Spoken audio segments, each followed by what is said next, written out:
What's up, GOAT AutoPilot family? You guys, a wonderful day today, or start to your day wherever you are in the world. Today, I'm going to be going over how to connect your Project X brokerage to GOAT AutoPilot. So to do that, first things first, we're going to dive right into the GOAT AutoPilot. Go on the left-hand side menu, go down to Brokers here, as you can see.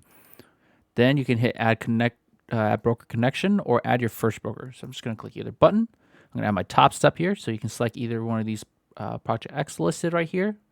So I'm going to select this. I'm going to put in my Project X in here. On my top step.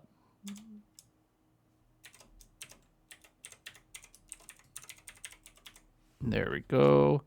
Hit save. Then what you're gonna have to do is click inactive to active. So once it's active, then you can launch it. It should sign me in automatically. There we go. Let's reset this layout here. Oh, it automatically hides. I'm going to reset the layout so that this is what you guys should see when it's your first time going into Project X, or what your layout looks like. So the preferred layout that I want you guys to set up is you have to remove the DOM, the DOM, and remove the time and sales. And then after that, you can save that layout as however you like it, or you add a new save layout. I'm going to name this GOAT. There we go. Save. So now it's saved as a GOAT layout for automation, basically. So now I can hit hide here, and then go to strategies, and then hit create strategy or add strategy. I'm going to create a strategy. I'm going to name this. Let's do this like a test, you know. Then I'm going to select the broker, top step X. Now you can select accounts here, as you can see. I'm going to select a practice account, like a test burner account I have. Then we can do select contracts. So we have all the contracts already listed in here. So you can select which contract you want to execute. I'm going to do /MGC, for example, right? So FYI, if you select your account, make sure if you have a copy trader on, make sure you select the leader account. So look at the last 3 digits of the number of the account and tie it to that account to execute the trades on. So with you have the copy trade within Project X already set to leader account, make sure GOAT AutoPilot is set to that leader account. So when you execute the trade from TradingView over, it will automatically execute to your leader account, and Project X will copy those trades with inside with their copy trader and stuff like that. So make sure you do that, because the account selection works now. You can differentiate different strategy between each different individual account with inside of Project X with our GOAT AutoPilot tool. And then you can now pick which way if you want to execute. You want to do API only or API DOM fallback. So in case of API fails, it will go back to the DOM. So like, for example, this will be your DOM right here. So it'll fall back on executing trades on this DOM right here. So it'll execute and trade all the different contracts and sorts like that on the DOM. If you have an API only, it will execute on the back end of Project X, per se. So I like to execute API only. It's really nice. But if you do DOM fallback, it might delay the speeds of execution, but it'll make sure that you get your executed order and trades and stuff. And then you go to market, order type. You can do any one. I'm going to do market. And then I'm going to set it to like 4 contracts. So you can go up to 30 here. So that'll be like 3 minis, per se, for MGC. But I'm going to do about like 5. There we go. And hit create strategy. Then what you have to do is turn it on. There we go. So you have the basically the strategy connected to your Project X now. And in the next video, I'll show you how to basically connect it from TradingView to GOAT AutoPilot. But let's go right more about how to test if you're receiving the signals and stuff. And on top of that, of the safe mode feature we have implemented inside GOAT AutoPilot. So first things first, I'm going to do a show broker so you guys can see here. So with the API execution, you would not even see the execution here. It's going to be the back end. So if I go to positions here, we can see the trades and everything like that occur. So you're not going to see it within the chart right here or anything like that. So I'm going to go to signal tests. So this is a good example here to show you how the safe mode works. So this is the signal builder. So this is going to act like a TradingView signal is coming in, per se, right? So signal builder, quantity 1, do market. So I have it already strategy set to default. I'm going to execute test signal here. There we go. It executed 5 MGC for me, as you can see right there.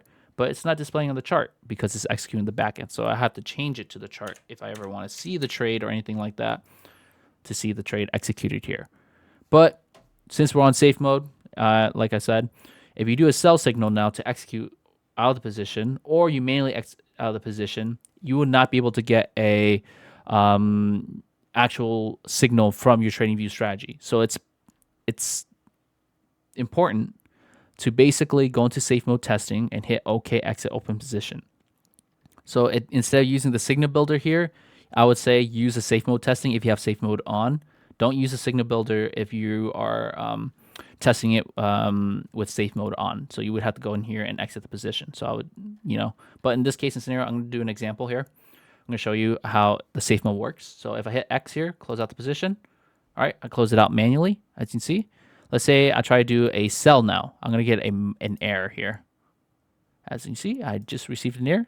Strategy mismatch, flat our system track position as a long. So the reason why is the safe mode still thinks it's in a position, and you try to send in another entry signal, basically, of telling, basically from TradingView over to GOAT AutoPilot saying, hey, we got another entry signal, but the previous position wasn't exited with a flat signal yet. So that's the reason why GOAT AutoPilot won't execute, because you haven't exited from your previous position, but you did manually. So to ensure that to update the system to let it know, hey, it's flat and everything because you exited manually from from Project X itself, or if you hit your daily profit goal within the day, you would need to go in position tracking and then hit mark as flat. So once you hit mark as flat, right, that's when it tells the system, oh, okay, it did receive a flat signal, or you exited manually, or you hit your daily profit goal, right? So once you hit that profit goal, that's when you go to, position tracking, mark as flat, and all that stuff. But if you want to go test again to make it flawless execution, no errors or anything, you use the safe mode right here. So I do, okay, first signal, I'll execute the trade. There we go. My first signal is just executed. And now I'm going to do a okay, exit position here. There we go. So I marked it. So if you're ever using the signal test builder, the signal test, use safe mode as your signal testing. Don't use the signal builder. Please don't use the signal builder, because the reason why is it's going to bug out the system. So when you actually have received your signal from TradingView and the position tracking isn't flat, it will not execute the trade at all. It will pop up that message like right here, this error, the execution failed because you have you already are in the trade and you weren't marked flat yet. So you have to go in here and mark as flat if you ever do that manually. So that's a FYI for everybody. But let's say though, I turn off safe mode here. There we go. I'll go signal test here. Alrighty. So I'm going to do this. Strategy, use default, buy one. Contract's already selected from inside the strategy. So I'm going to hit execute. There we go. Execute the trade for me. And now if I do a sell, it'll flawlessly do it too, because you have no safe mode enabled. There we go. So that's how the safe mode works, the features. So it's up to you if you want to have the safe mode on or off, per se. So I like to have it on just to be safe and comfortable, just in case anything happens for any duplicate messages or alerts you possibly missed, or you could probably turn on automation in between a trade, so it won't execute the exit signal, because it can differentiate between an entry and exit signal now, which is really nice. But yeah, so that's basically it. That's Project X right there for you guys. That's how simple it is to basically set it up. If you guys have any questions or anything like that, feel free to open a a support ticket or a one-on-one onboarding call. In the next video, I'll be showing you guys how to connect it to TradingView. But yeah, I'll catch you guys later. See ya.